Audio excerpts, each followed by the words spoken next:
Before we jump into this episode, I want to remind you that while Caitlin and Sophia are dietitians, we're not your dietitians. This means the information shared in the Food Freedom Fertility podcast is intended to entertain, educate, and inform. It is not a substitute for medical care. This information is not intended to diagnose, manage, or treat disease. Always consult with your doctor before making any changes. Welcome to another episode of Food Freedom and Fertility. Happy New Year. Happy New Year 2026.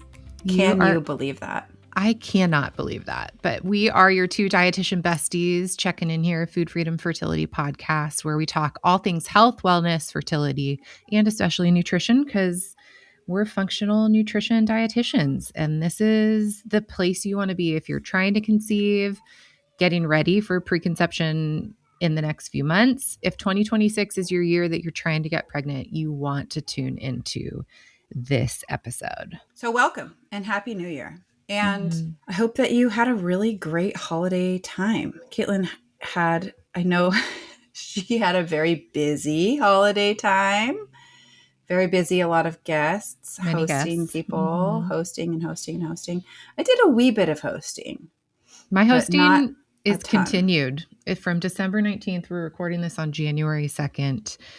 My sister and her family was supposed to leave 2 days ago, and they got delayed by weather and didn't leave till yesterday afternoon. And my sister actually decided to stay for 3 more days. So her kids are gone and her husband's gone, but she's here for a few more days. So hosting's not going to end for me until January 4th.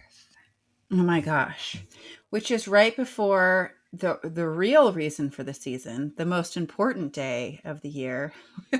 When Caitlin's we celebrate 40th birthday. Hello. January 6th. It's a fun day.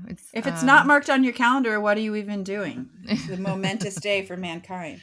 In fact, we're going out to a really yummy dinner tonight. I'm so what excited. Are you doing? What are you doing for your birthday? 2 major things. Since my sister did stay, we're going out on like a fun girls' birthday dinner with my mom and her tonight to Elderslie Farm, where I did some fun, fancy food photography a year ago. And it's just like my favorite restaurant in town. So shout out to Elderslie Farm. If you're in Wichita area, you should check it out. Definitely. And in a few weeks, we're going to do a big 40th birthday party. My husband's hosting a like murder mystery party where everybody's getting assigned a character. And it's like a game. It's like 400 pages, this thing he's sifting through to assign everyone. But I just finished the guest list. I'm working on the menu. I'm going to make BJ make me some yummy tiramisu. And so that's going to happen in a few weeks. I'm super excited. The topic is murder in Manhattan. So I think I'm going to get dressed up in like some fun, like gangster 1930s slinky something, and maybe carry around one of those like, what are they called? Like cigarette things that extends a cigarette. Yeah, I'm totally going to do that. Maybe a little Audrey Hepburn-esque, some pearls, something like that. So that's so fun. That's coming. And on my actual birthday, we're going to do a family birthday dinner. My mom was like, why don't you and BJ go out to dinner? That. And I was like, because I want to be with my children. Go, BJ. What is more fun than celebrating your birthday and cake with kids? Nobody hypes up a birthday like a child. Right. Nobody gets as excited for a birthday as a child. Yeah. Truly. I know. On this podcast, it's like you... The listeners who don't have kids yet are like, ugh, birthday. Like, what? Now I'm older. Mm-hmm. The worst. What could be worse? But you should still celebrate your birthdays, guys. Even if you don't have kids. You should. And even if you feel worried that this next birthday means something about you and your fertility. Because let me tell you something. The cycle before you turn 40 and the cycle after you turn 40 aren't very different. So it doesn't really matter that much. A huge amount. Yeah. Age is absolutely a factor in your fertility health. We're not going to lie to you and say it's meaningless, but the egg you ovulate when you're 39 and 11 months and the egg you ovulate when you're 40 aren't really going to be that drastically different just because of age. Now, you can follow the tips we have on our podcast and make a very different egg. But don't let your age freak you out too much just about Yeah. that. So that's what's going on there. My holidays were super fun. I'm ready for, like, my husband and I went on a walk yesterday, and we had kind of like a vision setting meeting as we walked, because that's the way I am. I'm like, here we are alone. Let's talk about what 2026 is going to hold for us. Are we taking a word on? Like, what's our hope for the Did you year? take a We word? both kind of have a different one, but that's okay. Mine is more, Can we know what they are? mine is like this idea of organization and efficiency. So, like, I want to set my home up with more processes and focus on organizing and decluttering. And I want that throughout like every area of my life. Which, shout out to Starry, my cousin, who bought me a skylight for Christmas, because that is going to help me a lot.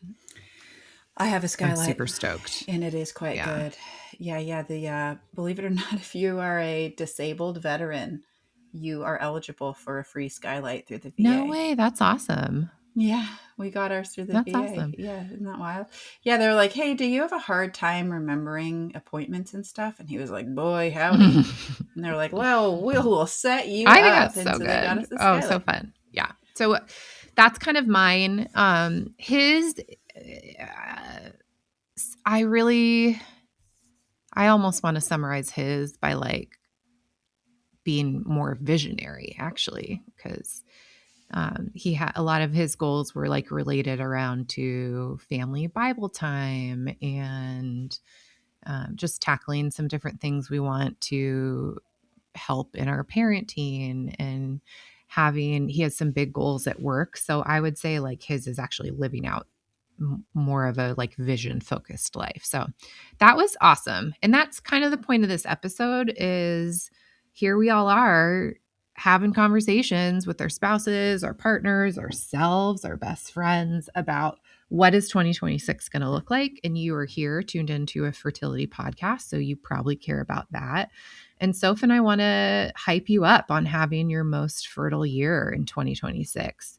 And that may like negotiate with hopes that you have for weight loss or different health goals. But we're not naive to the fact that people are setting health goals right now and have like hope and oomph and some gumption right now. Like, let's take this on. Yeah, or maybe you're kind of grossed out by the way that they closed out 2025. I've been talking to so many people that are just like, it has been sugary treat on sugary treat and party after party and late night after late night and travel after travel and guest after guest. And they're just sort of like, blech. Like, I am ready to eat some simple, fresh food. I'm ready to live a simple schedule. Like, I don't really like the way that things went towards the end of this year. It was just excess in too many ways. And how do you swing that pendulum? You go from excess to restriction, and that's not always going to be. That's not what we want you to do. It's not going to be the healthiest thing for stepping into fertility. So we kind of want to take on New Year's goals, but reframe it as like, how do we build sustainable, healthy habits? Maybe some like myth busting a little bit on how certain things you might be tempted to kind of set as your goal, maybe skewing your efforts and your outcomes actually.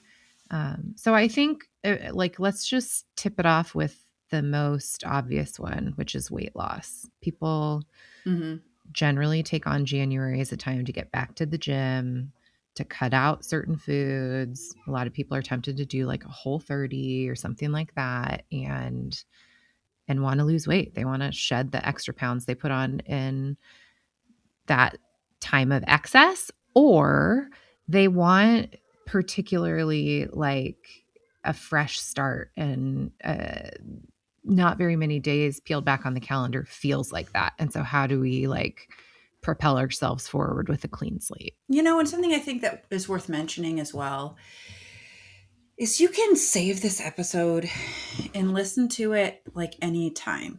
Some people who are living in places where it is so cold and so dark, the thought of like turning a new leaf on anything right now, there are no new leaves in your world. Everything is frozen solid. And you're in sort of like hibernation mode, eating casseroles and doing puzzles because it's freezing and dark. And that's actually a very normal human rhythm.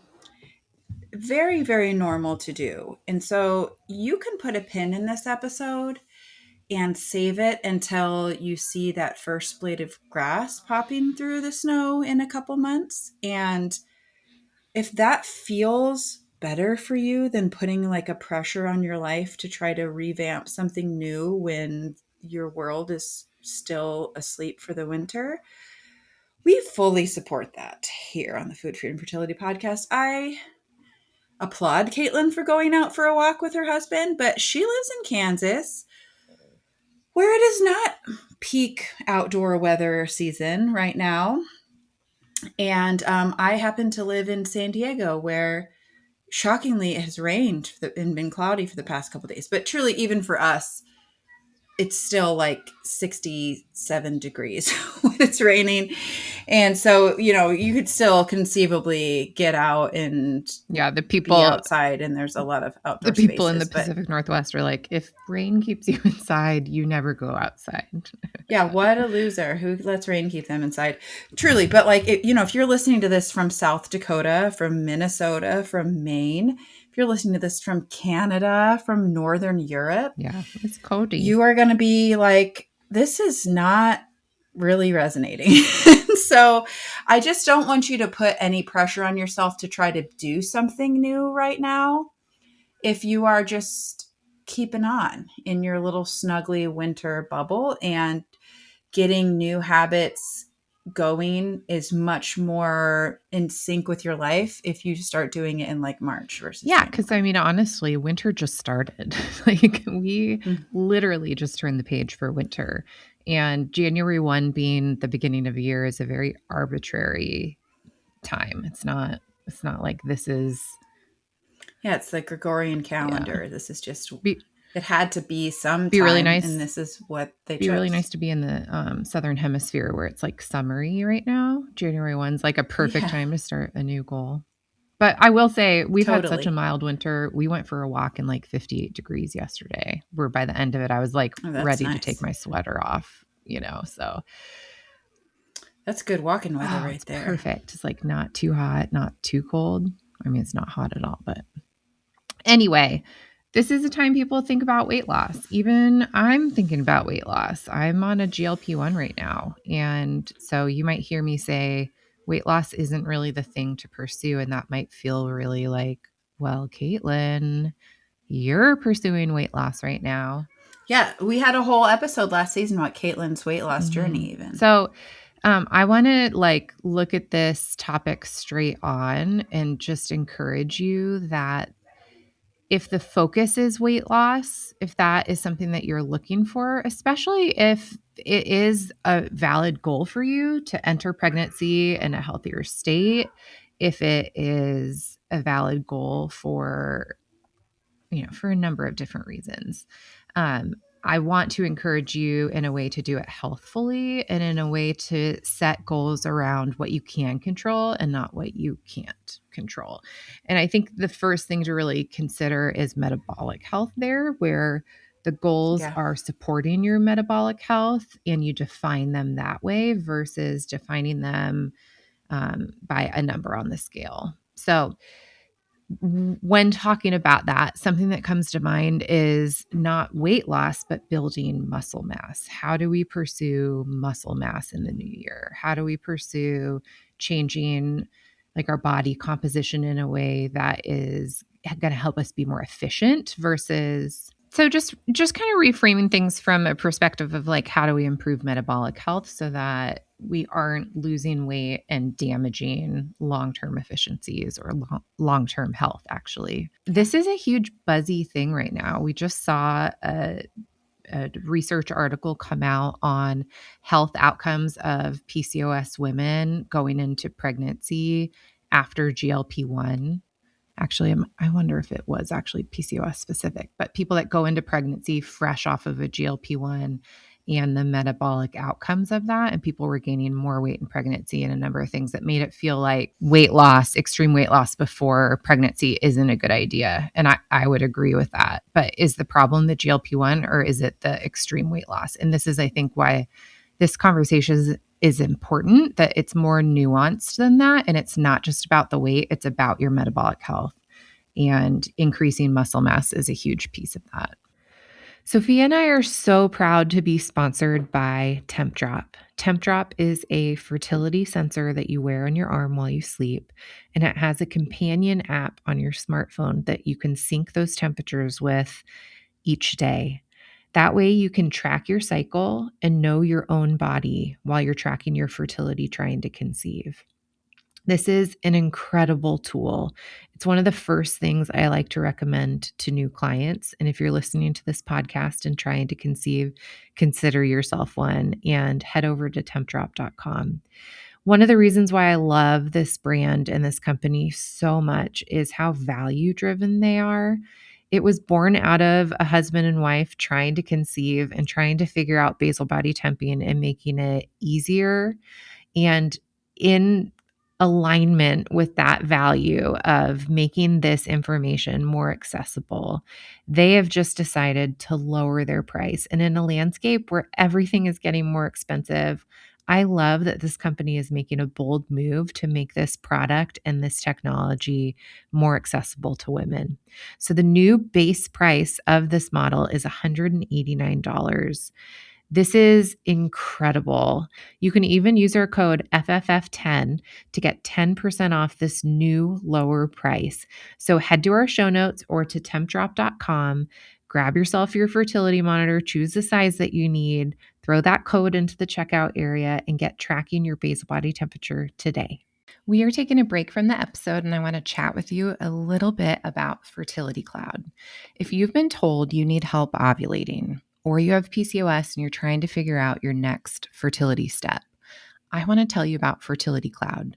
They make fertility care simple, transparent, and affordable, especially when it comes to ovulation stimulation and ovulation induction treatments.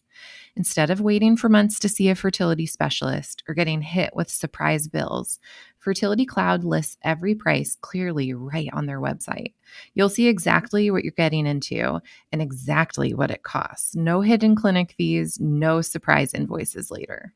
For my PCOS clients, this is huge. Their ovulation stimulation program can help jumpstart ovulation safely at home with physician guidance and medications delivered directly to you. You can do it all virtually, no driving to clinics or sitting in waiting rooms, and you can often even get appointments same day. If you're wondering, how do we do ultrasounds or what about lab draws? Don't worry, their concierge service helps determine where you can do that locally to you and coordinates with you on your behalf. It's just amazing.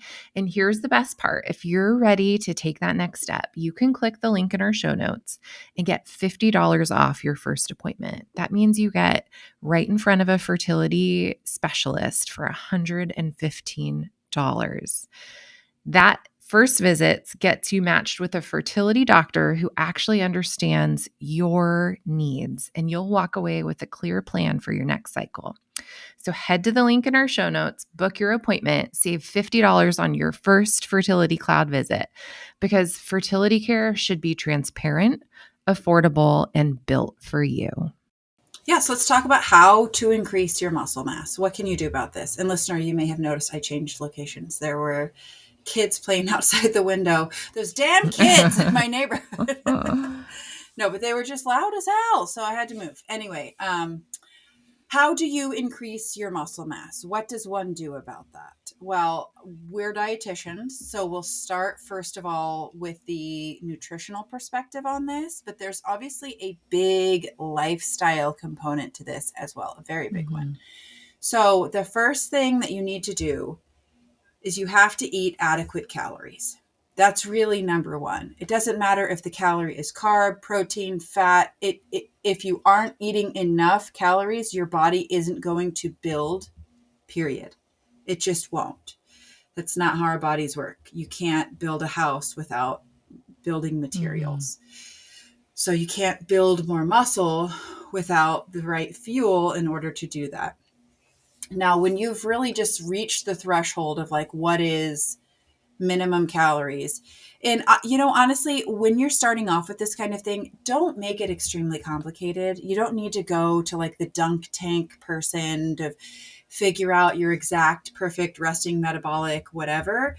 If you're a numbers gal and looking at actual calories and like counting calories is helpful for you to make sure that you're getting enough, you can go onto a free metabolic rate calculator online and you'll get a number that's good enough, at least to start. Mm-hmm. So starting with that number, let's say, I would say for most people, what are we going to say? It's around like 1,600 Yeah. calories I mean, day. I think when we're talking about these numbers, typically the calculators talk about something called a BMR, your basal metabolic rate. And that's, you can't eat under your basal metabolic rate and think you're going to gain muscle. In fact, that doesn't account for any activity that you're doing, like walking from your bed to the kitchen or exercise. So it's really your BMR plus some sort of multiplication factor, like 1.1 or 1.2, that I would say is your base level of eating if you want to build muscle.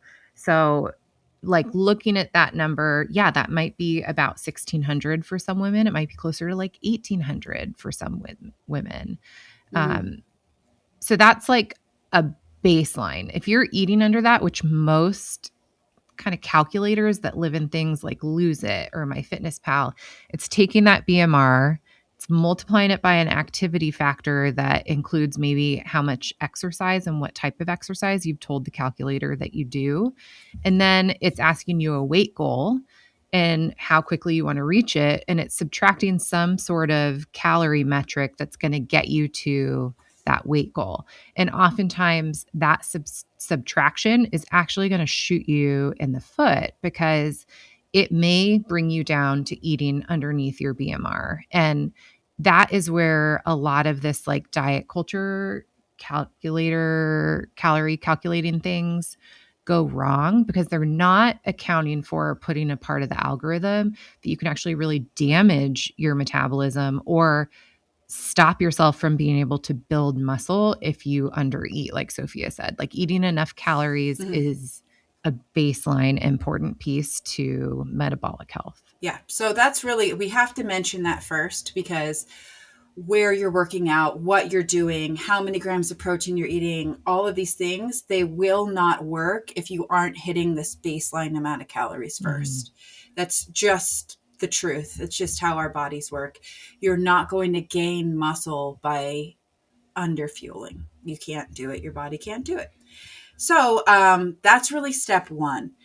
Step two, nutritionally, is adequate protein. And usually what do? People were always on the like 0.8 per kilogram. I'm more like a 0.8 per pound kind of gal. You want to, so for most ladies, that's like double. That's almost double what 0.8 per kilogram is going to be, because a kilogram is 2.2 pounds. So we're basically saying instead of having like 1-ish gram of protein for every 2 pounds, we're saying almost a gram of protein for every 1 pound. And that can work like at the extremes. But sister, if you weigh 275 pounds, eating 275 grams of protein a day, that is not going to be feasible. Same thing if you weigh 90 pounds. So if you're kind of at the extremes here, you need to use a little nuance and a little of your own, judgment about your own appetite and capacity, because if it just doesn't work for absolutely everyone in the exact same way. Same thing with BMI. It's like, if you're 4'11", like your BMI might tell you that you're obese when really you're just normal. And it's because this calculation isn't really meant for people of that size. And that this really goes along those same lines. So I would say 100 to 120 is a good place to start. 100 to 120 grams of protein per day is a good place to start. So the first thing we're doing is we're hitting those minimum amount of calories. The second thing we're doing, the second layer to this, once you're good at hitting those calories, now we're working on making enough of those calories be coming from protein. And that can be a huge leap for a lot of ladies.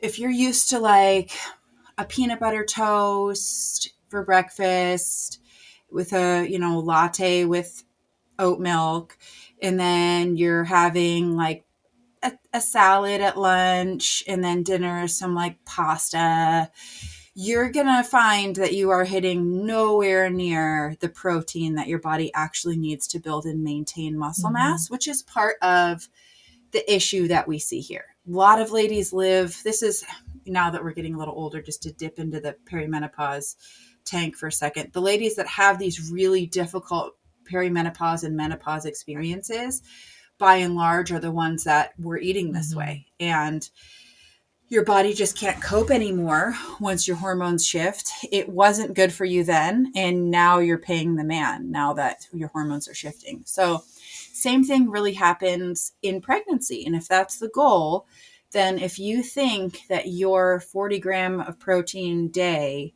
is going to somehow translate into this great and healthy pregnancy, or once you get pregnant, then you'll be able to eat all the healthy things. Oh no, let me tell you, that is not how this is going to work for you. So right now, while you're trying to conceive, this is where you want to start working on getting adequate muscle mass by consuming adequate protein as the second step. So I would say for pretty much all listeners, between 100 and 120 is a good place to start. You can start there. Some of you might need closer to 150. Some of you will still be doing good at 100. I just wouldn't ever go maybe below that 100, even for the 90-pound gal. I think that's still a really great place, a great goal for you. And remember that it's just like Rome wasn't built in a day. So if you are the gal that's hitting that 40 grams of protein per day to suddenly hit 100, like, gosh, what a feat. That is a huge change to the way that you're eating.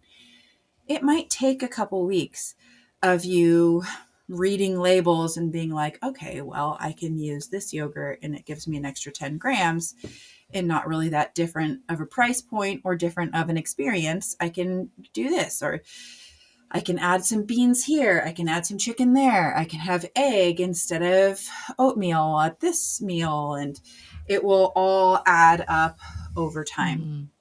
So adequate calories, adequate protein, those are really the foundational nutritional hallmarks of being able to build muscle.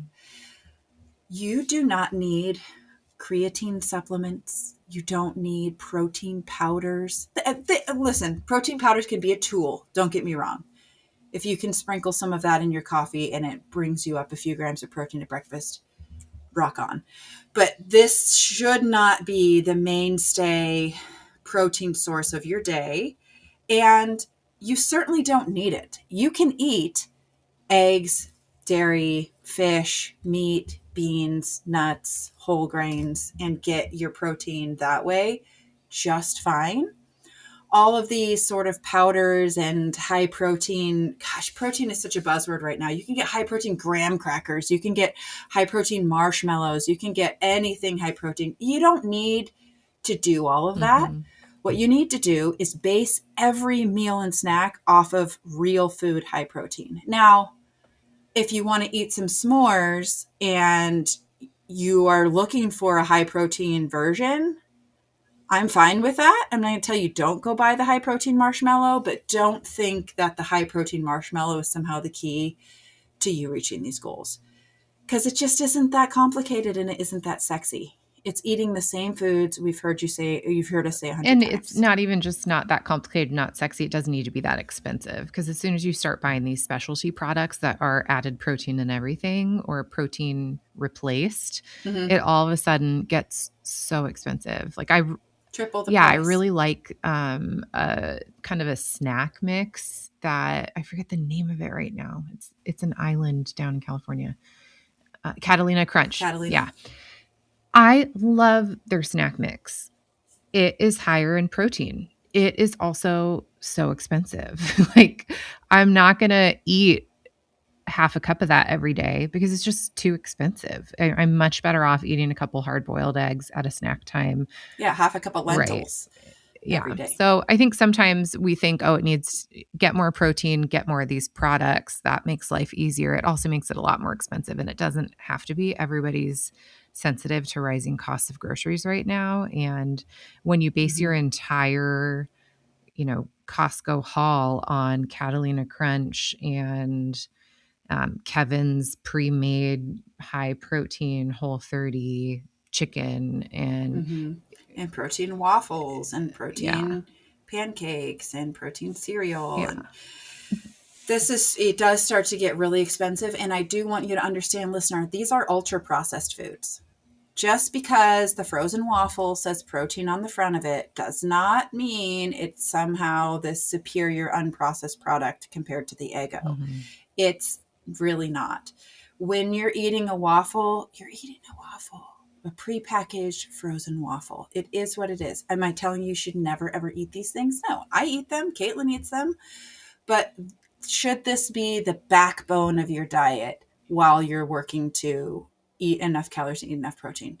No, you're going to go bankrupt, and it's not going to have the same nutritional punch as eating, like Caitlin said, some hard-boiled eggs, some lentils, some peanut butter, some chicken. These things are way cheaper and should be the mainstay of your diet. Not think of these foods like the waffle, the marshmallow as the condiment. Is mustard your main meal? No, it's a little something extra you put on for flavor and fun. It's not, you're not going to have a bowl of mustard and say, this is my, God, would that be gross? This is my lunch. That's my nightmare. I hate mustard. 24-ounce bottle of mustard. You would never. I would never. You add it into things for enjoyment. So, and even if you don't like mustard, you get what I'm saying. So the piece here is not overly restricting, eating adequate calories, making enough of those calories from protein. I like to aim for like 35 to 40% of your calories from protein. I think that ends up being a really good mix for people. So that's another way you can look at it, is if that calculation you came out with was like 1,800, divide that by 0.35 or 0.4 or multiply it by that. And that'll tell you how many calories need to be from protein. Divide that number by 4, and that gives you your grams of protein as your base. So that's one piece. The second piece is, now that you have the building blocks and you're not overly restricting, you have to turn that into muscle. And this is more of like the goal-focused piece for my new year goal is, yes, I want more metabolic efficiency and better metabolic health, and I am losing weight. And thankfully, with my weight loss, it's been at a pace that is not pulling from my muscle mass, and I'm eating adequate protein and not really limiting calories. So it's been about a pound a week. However, I have not been doing what I told myself I would do enough of, which is weight training. So that's like the smart goal that I'm looking at, is I'm going to weight train more often so that I can take the building blocks and turn it into muscle. Also preserving muscle that I already have, telling my body that I need it. I'm using it. I need it.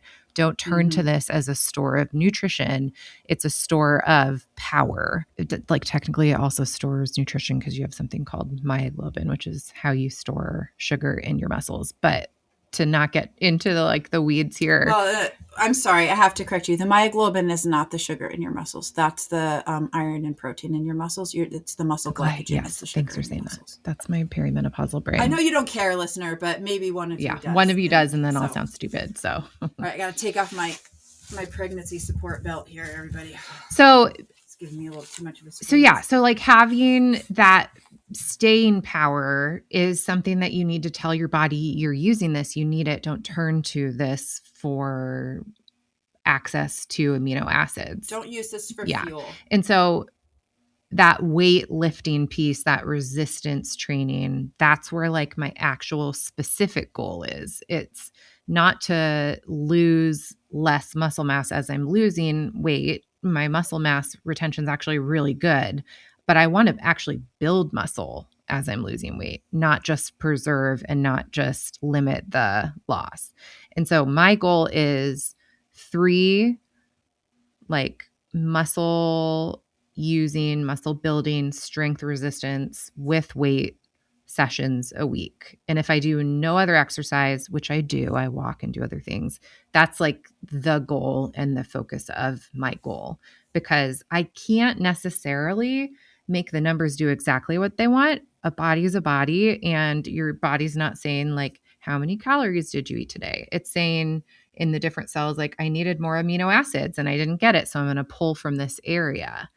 So I'm going to focus on like the actual action. Now, that's a goal. How do I translate that to real life is, what days am I going to do this on?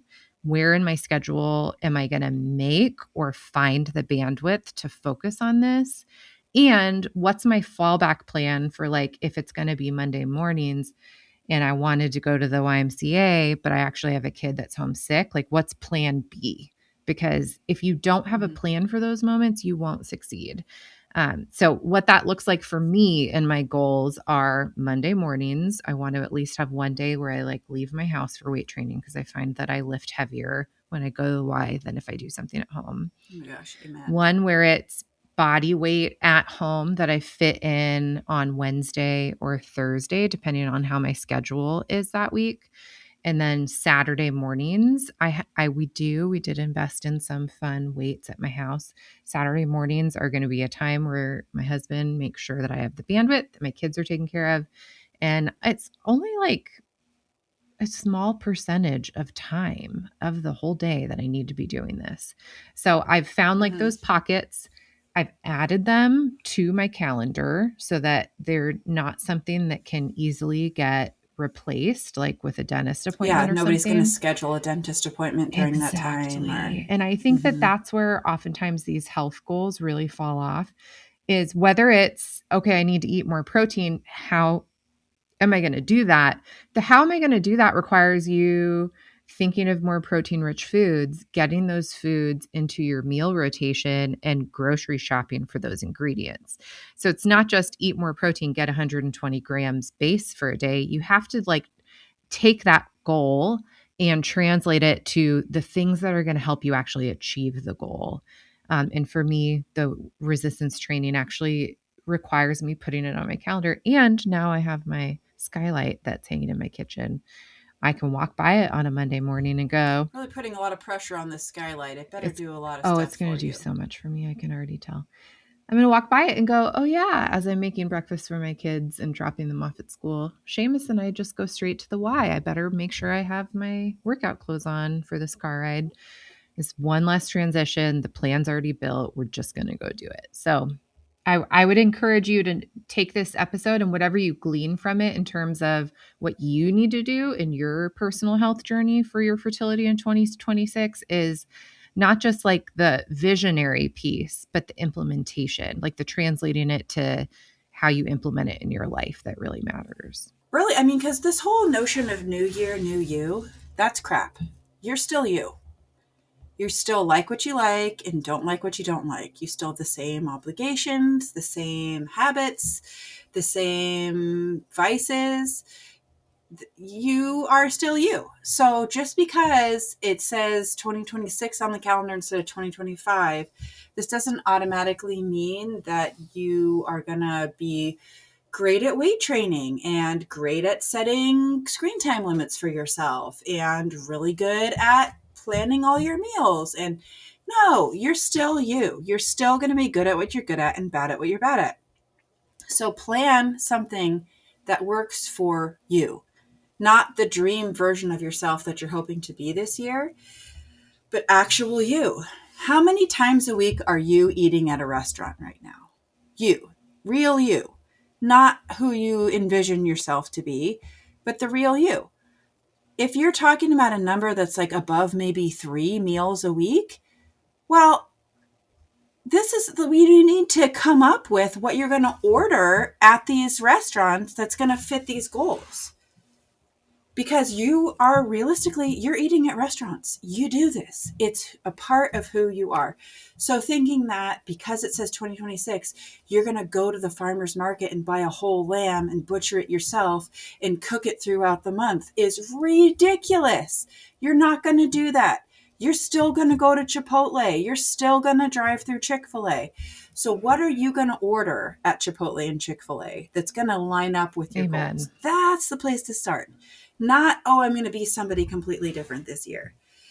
If you were somebody this is me, working out at home is so challenging for me.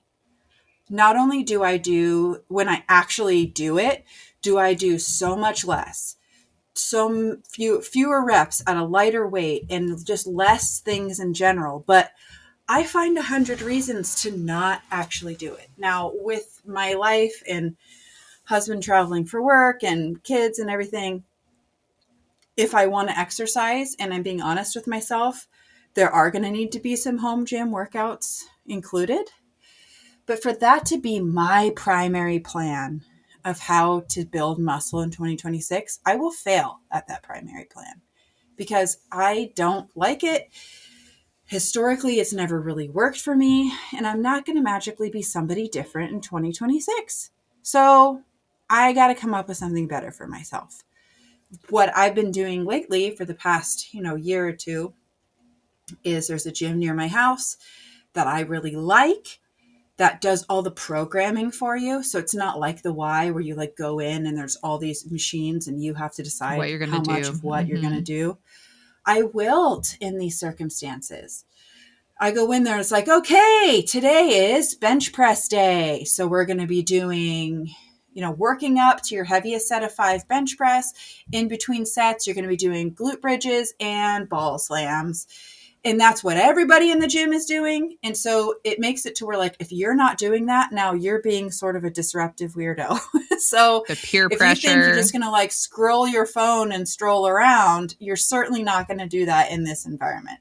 So this is an environment where you put your phone away and you work into the circuit with everybody else there. We're going to take a break from this episode to hear about one of our sponsors. You've probably heard me say this before, but preparing your body for pregnancy is not just about you. It's about both of you. Fertility is truly a team effort, and that's why I love the Fullwell Fertility Trio for 2. Fullwell was founded by a fellow registered dietitian and fertility expert, Ayla Barmer, and this bundle was designed to support both partners in the months leading up to conception. It combines their top-rated prenatal vitamin, omega-3 fish oil, and a fertility booster supplement that covers things like CoQ10, N-acetylcysteine, alpha-lipoic acid, and organic ashwagandha root extract. The nutrients here support overall egg quality, sperm health, fertility, and even your stress resilience. If your partner's semen analysis looks normal, or if it's suboptimal and we need to improve things, nutrition plays a key role for things like sperm motility, count, and DNA quality. For women, these same nutrients help with ovulation, egg development, and healthy hormone balance, not to mention mitochondrial support, which is a huge piece of how your gametes mature and get ready to be that queen egg or that king sperm that make it to combining to form an embryo. These things are foundational for a strong, healthy pregnancy. I personally love that Fullwell's formulas are third-party tested, they're evidence-based, and made with doses that actually match what the research shows we need. No fluff, no underdosing. So if you're planning to start trying this winter or sometime in 2026, or you've been trying to conceive for a while, it's time to think about starting to nourish your bodies for what's ahead, or take a step up from your current protocol to one that is high quality. Head to fullwellfertility.com and use the code FFF20 for 20% off your order. That's FFF20 at checkout. I'll drop the link in the show notes for this specific fertility trio bundle and for Fullwell, along with this code FFF20. Give yourself and your future family the best foundation with Fullwell's Fertility Trio for 2. I'm interrupting this episode for another of our sponsors. This one is so exciting. They actually approached us and asked if we wanted to do a partnership, which was a resounding yes from me because I have been a huge fan of their products for years now, and that is Cozy Earth. If you haven't heard of Cozy Earth, they make the softest, most luxurious, most comfortable bedding and linens and towels and just all the things that you would want in your home. So if you are looking to have a fresh start this new year, if you want to have a refresh in your bedroom, in your pajamas, in your loungewear, in your bath towels, your bedding, anything like that, Cozy Earth is the place to go. You have heard us harp on sleep quality on this podcast 100 times. If your bed is soft and cool and smooth, how much better of a night of sleep do you have? And that is really what Cozy Earth is offering. They have a risk-free purchase option where you can try them out for 100 nights. And if you don't absolutely love them, you can return them hassle-free. But let me guarantee you, you will love them because these are seriously fantastic linens. There's also a 10-year warranty. So if they are not living up to your expectations within those 10 years, Cozy Earth is there to help resolve the issue with you. So go on over to CozyEarth.com and use our code FFF20 for up to 20% off. And if you get the post-purchase survey, be sure to mention you heard about Cozy Earth right here on the Food Freedom Fertility podcast. Bye. That kind of thing works so well for me. And I realize that's not for everyone's personality. My husband, for instance, like he loves our home gym. He uses it all the time. He is like a let me put in my headphones and nobody talk to me kind of guy. Whereas when I'm left to me and my own thoughts, I just don't do as good of a job. Mm-hmm. So does that mean he can never do a group fitness class? No. Does it mean that I'm entitled to only ever do them and I don't ever have to do anything I don't like? No. You just need to know yourself and what you're good at and what you're really bad at, and start there with reality. Yeah. And like Caitlin said, notice how Caitlin didn't say I'm doing this 6 days a week. She says I'm doing this 3 days a week. I mean, my goal has been 3 and I've been really consistent every week with 1 or 2. So the goal is to get to the 3. That's the goal. And I've been doing this for 12 weeks. I've done more strength training in the last 12 weeks than I did the 12 weeks prior. So it's not like I've failed at this. I'm just not where I want to be. And that is what goal setting can do for you. It's not like, as Sophia said, you don't set it for future perfect you. You're trying to get towards a healthier you. And that's not a destination. It's a journey that is ever flowing, right? It's like the river water goes into the ocean and then gets evaporated into the clouds and snowed down in the mountains. And then it frost melts. And then it's in the river again. It's like, this is a process that's cyclical. It goes around and around and around. And I'm not like down on myself that I didn't hit the goal, but I still didn't. So I'm capitalizing on what processes worked. I'm trying to be realistic about how to improve things and doubling down on it. And I have a thing in end of March, which is 3 months from now, to kind of check in and say, where was I successful and where was I not? And I'm actually tracking my workout so I can see like what days did it work and did it not work? And how can I refine it? So I think that's another piece, is just grace with yourself, not in the sense that like you get to just cop out all the time. Actually, the other side of it, where you're like gentle with yourself, but also encouraging yourself that you know you are stronger and you can improve. And that's hopeful. I think that that is really encouraging, that we can pursue better and pursue more. And don't you want that version of you pregnant? Don't you want that version of you mothering? That you continue to pursue strength and resilience and kind of living in the powerful woman that you are when you do get pregnant. And I want that, not just for being pregnant, having a healthy pregnancy and entering motherhood, but as something that my children see that I am fighting for in my own life. They may not get it right now, but they'll see the patterns, and the patterns themselves teach something of value and character and importance. Just this morning, my daughter was sad that I wasn't the one that woke her up, because I go to the gym in the morning. This is the way I have learned about myself, is that if I put it off and say I'm going to go in the afternoon or I'll go in the evening, it doesn't really happen for me. And being pregnant, my mental health options are limited. There's not a lot of stuff I can do. I can't really use medication. I'm really limited on a lot of things that I can do for my mental health, but exercise is something that I do have access to, albeit in a limited capacity compared to not pregnant. So I set an alarm and I wake up an hour before the rest of my family. I go to my gym and I do my workout. I do this probably 4 days a week. And then 1 day a week, I will do more like family workout. There's like places around here on the Navy bases that have like a big lawn and there's like pull-up bars and a closet of weights and things. And you can do this like with your family around. So probably about 5 days a week, I'm doing some sort of intentional workout. And that's on top of like, daily walking and such and so forth. So I bring this up to say, this is the way that I've learned I need to do this if I'm going to do this consistently. Mm-hmm.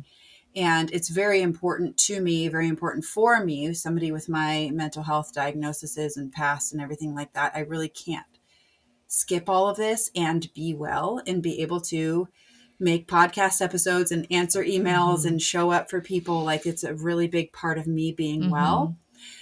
Plus, hello, chronically ill, like endometriosis and these things. Like I don't have the leeway that a lot of people have in their lives when it comes to their health. I can't just eat whatever and do whatever and expect a good outcome. That's just not the hand that I've been dealt. Me either. And I think honestly, for most of our audience members, they will resonate with that. Like, they aren't either. Yes. And so that's why building these patterns sustainably, with grace, but with a level of grit and resilience. And I'm going to keep going at it. I'm not going to just be black and white. Like, I failed. I didn't hit my goal. No, you did better than yesterday. Today you were sick. Tomorrow you get back on the bandwagon. Like, it's not a yes or no. It's not binary. It's something that we continue to pursue. And honestly, I would say, I mean, this feels kind of funny, but all the statistics point to this. If you want better habits in a particular area, you have to hang out with people that have those habits or are pursuing those habits as well, because you're not going to want to go to the gym if all you do on Friday and Saturday nights is drink with your best friends and stay out late and go to jazz clubs or comedy places, and that's your weekend culture. You're not going to want to get up in the morning on Saturday and exercise. You're just not. If you want to get better at working out, find your friends that work out and hang out with them. Even if you aren't literally working out with them, you will be encouraged to work out because they're going to be like, oh yeah, I hit the gym this morning, my legs are sore. And you're going to be like, oh, I did that earlier this week, mine were sore. Oh, it's not like a bad sore. It's like, ooh, I know I worked kind of a sore. And that's a new feeling for me. Mm-hmm. Or like, that is encouraging even if you're not like literally pumping weights right next to them. Hang out with the people that have the health habits that you want. And I know some of you listening are like, I drink on Friday night and still go work out on Saturday morning. So what are you talking about? I'm the exception. No, you're not. Just because you have this discipline and you're like proving to yourself that you can still drink alcohol and hit your workouts, it doesn't mean what you think it means. And if you were to stop with the late night Friday night drinking and then still hit your Saturday workout, watch how much better that workout is. Just because you managed to have the willpower to get your butt up and go, even when you're a little hungover, watch how much better it is when you aren't battling that half hangover or that sleep deprivation or that sugar coma or whatever it was that you were overindulging in the night before. So there is an aspect of discipline to it, but there also needs to be an aspect of delight. Mm-hmm. There needs to be some sort of payoff. Like for me, I genuinely enjoy these workouts and I like being strong. Like someone like me looks at someone like Caitlin and I want to almost like shake her shoulders and be like, don't you know the gift you've been given and having androgens of this level? Like you could get so jacked. which is so not what she cares about, which is fine. Like, but anyway, me as like a former competitive lifter, I'm like, oh, you could do, this, that, or the other. It's like, if you can't run because you hurt your leg, you look at the other people running and you're like, what? Or someone who could run that doesn't, you're like, why wouldn't you run? Mm-hmm. Or when you're on a sugar-free diet or something, like, why would you not order dessert? Like, that was me when I would do all these crazy diets and I worked at a restaurant. I would sell so much food because I'd be like, you have to get the molten lava chocolate cake. Like, what is wrong with you? Why would you not get this? Sophie's really good at peer pressure. So she's a part of why weightlifting is becoming more of a goal. Oh my gosh, Caitlin, you could get so jacked. No, but I mean, you don't even have to get so jacked, listener. What's funny too for me is that it's not even so much like the jacked. It's like, I actually have great muscle tone for not weightlifting, I think. So it's like, yeah, I think so too. So lifting, what would happen if you really went for it? I know. It's like the person that can sing really good. And you're like, just go to a couple voice lessons. You crush it. Or just like my husband who can sing. I'm like, just sing for our children more often. You'll inspire them. They have great voices too. Because I wish I could control my voice like that. Like, I wish I could just naturally everybody hear looks harmony. at everyone else's gifts.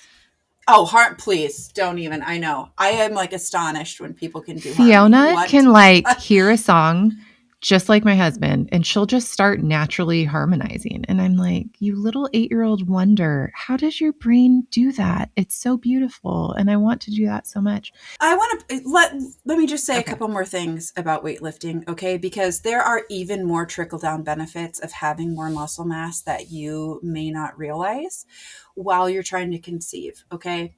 So first of all, your muscles will use more blood sugar, requiring less insulin. That is a very important thing. And because our ovaries, remember, never do become insulin resistant. So the more insulin you're making, the more stimulated the ovary becomes, the more problems we have down the line with egg quality, with consistent ovulation, even things like uterine lining, uterine health, even your ability to fight infection, believe it or not. Your estrogen levels really impact this. So having more muscle mass makes it easier for your ovaries to ovulate that quality egg. Remember, we're talking about this in the context of adequate fuel, adequate rest. Okay, so don't think that the lady who's like the bodybuilder with 2% body fat is going to have good eggs, because that is not true. The next thing I want you to know is that women with higher muscle mass naturally have higher blood volume, up to 1,000 milliliters, which is like a liter. That's a lot of blood. So if we take a gal who weighs 150 pounds without much muscle mass, it's mostly fat, bone, and organs, and the gal that weighs 150 pounds with a lot of muscle mass, the gal with more muscle mass is going to have more blood volume. This is very important because, one, when you become pregnant, your body needs to increase your blood volume, and you have all of this already in your body. 2, your muscles are a rich source of iron and minerals. And so should you need to have more iron and minerals, your body could break down your own muscle and be able to provide your baby with what it needs. Like, this is in situations where maybe you're like too nauseous to eat. Or I will use myself as an example here. I actually had a hemorrhage after my second birth. If you go back and listen to the birth episode, you can hear me talk about this. But basically, her cord was so short that gravity pulled on her so hard when she was born. I was like up on my knees, that it pulled on all the blood vessels that were connecting her and I, and caused me to really bleed quite a bit. I did not need a transfusion. I didn't need an IV. I didn't go into shock. I didn't have to do anything besides not feel good for a day or two and really work on my nutrition and stuff after that. And my midwife straight told me, a lesser woman wouldn't be standing on 2 feet. This is a testament to your muscle mass and good nutrition. So that muscle mass can make it to where when things happen to you, whether it be a postpartum hemorrhage, whether it be a really severe sickness, and oh God, right? Oh, hello, that was a year ago. Oh, I forget about that. I think I just hate it so much that I don't think about it. But yeah, an ectopic rupture. I lost a liter of blood there too, at least. That's how much they suctioned out of my belly. I don't even know how much was lost after that. But yeah, an ectopic pregnancy loss, or things that we are all vulnerable to in this world, an accident, an infection, an injury. You will be more resilient against the effects of this. Obviously, muscle mass isn't going to prevent you from having an ectopic pregnancy. It's not going to prevent you from slipping on the ice and breaking your elbow. Like, it's not going to do those things, but it's going to make it to where your fertility doesn't bite the dust when any little, these aren't little things, obviously, but when any catastrophic event comes your way, your resilience to it will be higher with higher muscle mass. So I do want to just give you even more motivation to build and maintain that muscle mass in this 2026, because it's much more than just trying to ovulate and get pregnant. It's your whole life after that. Imagine, I don't know what would have happened to me if I didn't have good muscle mass when I had that ectopic pregnancy. I don't know. Maybe it would have driven me to the hospital sooner and I wouldn't have had to have, no. Anyway, I don't know it would have been a really bummer time if I was losing consciousness and we had to call 911 and send me to the hospital after my second daughter was born. That would have really sucked. Instead, I got to stay home and snuggle my baby and recover in my own bed without machines beeping every 5 seconds and without having to have a blood transfusion, which there's a lot of like preservatives and icky stuff in donated blood that makes you feel really not good for a very long time. And so it's not a totally harmless procedure to get those things. If you can avoid it, avoid it. And your best offense is a great defense, which is maintaining your muscle mass and building your muscle mass. So there you have it. We can switch into the yeah girls now. I just wanted to give a few more reasons why this is so vitally important when you are trying to have children. Let alone, remember Caitlin's yeah girl from like 6 months ago or maybe a year ago when she was like, I had my stroller full of crap, my kids, somebody else's kids, and I was able to hoof it all the way through the zoo, pushing all these things and carrying kids and not having to sit down on a bench, sucking wind like I'm 70 years old. And if that's the motherhood that you envision for yourself, where you want to actually be able to do all the fun stuff with your kids, this is where it starts. Absolutely. Hey, it's me again, Sophia Pavia, registered dietitian nutritionist specializing in women's health, fertility, and optimal progesterone production. And I'm interrupting an episode of my own podcast to tell you about my online course called Ovulation Unlocked. So if you've been listening to our podcast episodes, you've probably heard a lot of things about basal body temperature, cervical mucus, cervical position, and tracking your fertility. Well, I have designed a 90-minute self-paced online course, which I titled Ovulation Unlocked, that puts all of that together and teaches you how to be the expert on your own fertility from home. This course is designed to put you in the driver's seat of your own fertility, not only so you can know what's going on with your body on any given day, but so that if you need medical help, you can show up to the appointment informed and ready to communicate. Too frequently, us women show up to our doctor's appointments and just say something like, I want to have a baby. And the doctor looks at you and says, good for you. Stop using birth control, start taking a prenatal, come back in a year if you're not pregnant. And that's all we get. However, Ovulation Unlocked puts you in the driver's seat, puts you in control of your fertility to where if you need help, you can show up to that appointment informed and ready to communicate your needs. So if you want to become the expert on your own body and your own fertility, head on over to my Instagram bio and tap the Ovulation Unlocked link today. Okay. My yeah girl, talking about harmonizing. So recently, you may have heard of this a little bit on the podcast because I know I talked about it, but I won this competition for a song to be written for like my choice of topic and all these things. And I chose that I wanted a song about God's goodness through seasons of waiting, and like specifically focused on talking about infertility. And on Christmas Eve, I got delivered the song, and it's kind of like a first draft, like a first cut. The gal who wrote the song and produced it, Patience Axman, she's so cool.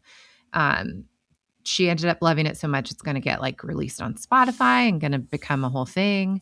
Oh, I am so glad. Yeah. And so she's doing, she had like this deadline to get it to me by Christmas as if it were a Christmas present. But so that's going to happen in the next few weeks. But I wrote her and was like, you can totally say no and we can do this. And if you hate it, you can also, without hurting my feelings, be like, and I didn't use that. But can I come over and try to sing a little bit of like a melody backup to just have like a little bit of my voice in the song a little bit? And she's like, yeah, do you know how to harmonize? I was like, no, I don't, but I can sing a good melody. And I think I have an okay voice where if it was just a back out, rounding things out, you might be a little bit happy with it. A member of the choir. So she was like, totally, that sounds so fun. So we have a date and time on the calendar for me to go over in about a week and a half and record some melodies for the backup of the song, which I'm stoked about because that'll just be like a little Easter egg in the hunt of why this song is special when people listen to it. And I think the other piece of the Yeah Girl is just the song she came up with had everything I hoped it would have in it and more.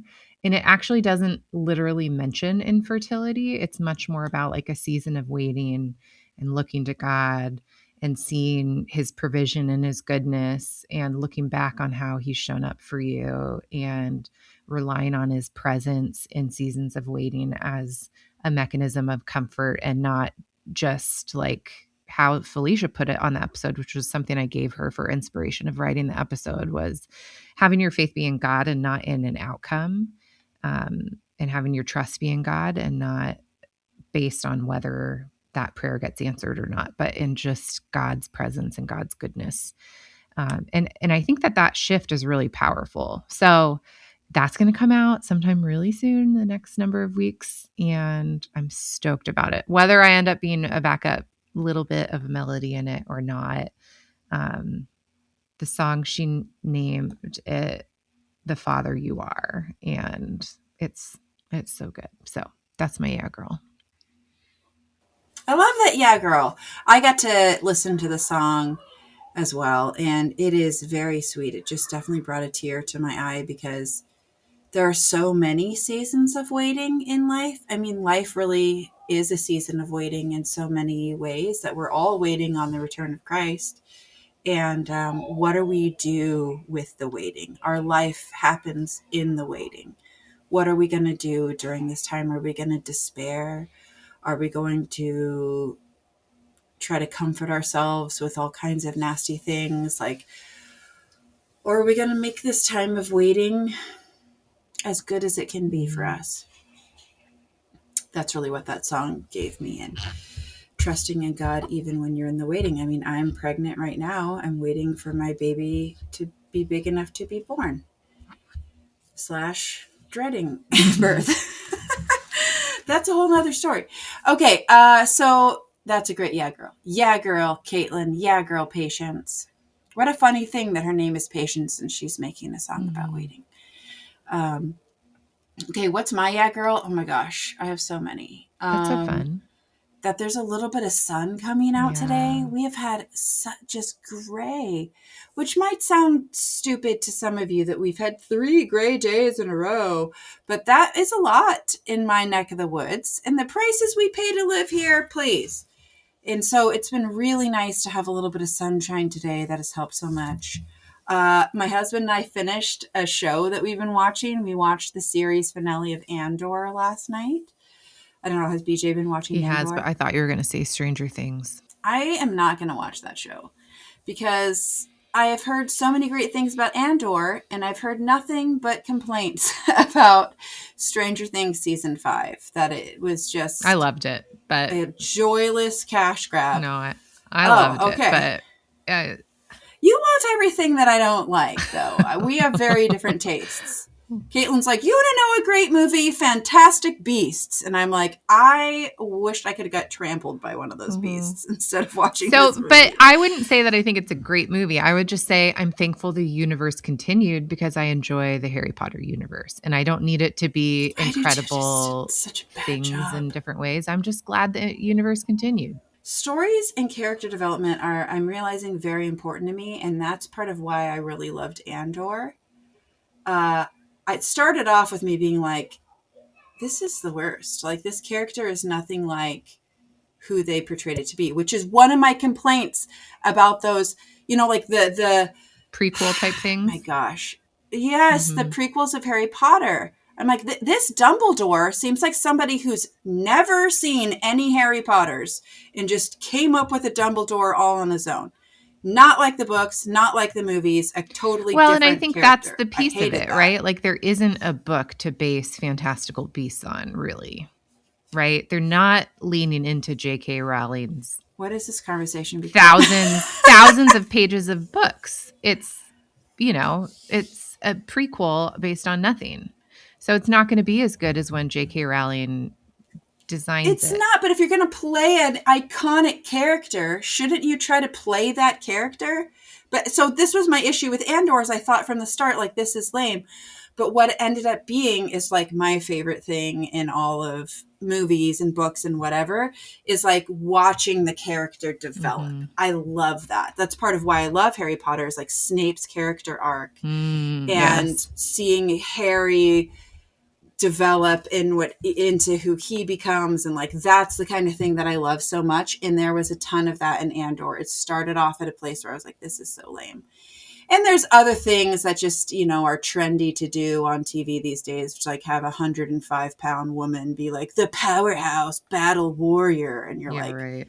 This is ridiculous. She would get thrown across the room. Why are we making her the big badass that nobody can touch in a fight? That's so lame.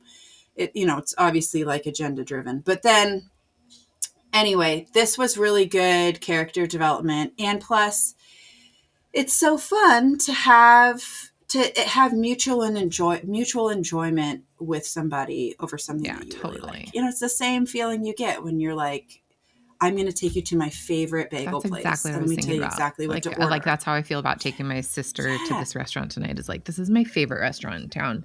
And I go there like maybe once a year. It's so expensive. And let's go do it. This will be a really fun birthday spot. Yeah, well, that's fun. I'm glad you got through it. It was fun. It was really fun to have that with him. And he's so into Star Wars that it is fun to be able to like share that with him, I get that. And I feel proud of myself for making it fun for me. I feel proud of myself. You can ride a bike. I feel happy of myself. I do. I feel happy of myself. And it was honestly really enjoyable. And my brother-in-law is coming over tomorrow, and he has autism and is very, very into Star Wars. And so I will now have something to talk to him about that is enjoyable within his world. I love that. Because if you think he's going to talk to you about something that you care about, that ain't happening. I love that. You got to get into his world with him. So yeah, we're going to do that. And so if you haven't watched Andor yet, I encourage you. That was actually surprisingly very well done. Well, yeah, girl. Very well done. Yeah, Louie. Yeah, girl. Yeah, to that. To sunshine and a show that I liked. Yeah, the little joys Simple in life. pleasures over here. I love that. When you're this pregnant, what else sunshine. can you do? Go pull my shirt up and get my belly some vitamin D. You know what? And another girl here. Shout out to Recore Fitness, because they made this belly band here that has totally improved my life. What is this one called? This is called the Fit Splint. Awesome. Fit Splint by Recore. Oh my gosh. So good. This made it so much easier for me to breathe. Okay, well So thank you for listening. If you care, please tell us, do you like Crimes of Grindelwald? Do you think that Dumbledore belongs in the Harry Potter universe? No wrong answer. I don't know that statement is fair from you. There is a wrong answer to you, but okay. But I want to know what you like. All right. I love Caitlin, even though she loves Grindelwald. All right. And that's another episode of Best Friends talking about fertility and nonsense. And Harry Potter. We'll see you next week. Can I get through an episode without a Harry Potter or Lord of the Rings reference? Has it ever happened? I don't know. But either way, like, rate, comment, review. And now we're adding in Star Wars references. Subscribe. Maybe your husbands will like this episode too, because we threw some scientific lore in there for them, science fiction lore. We'll see you next week.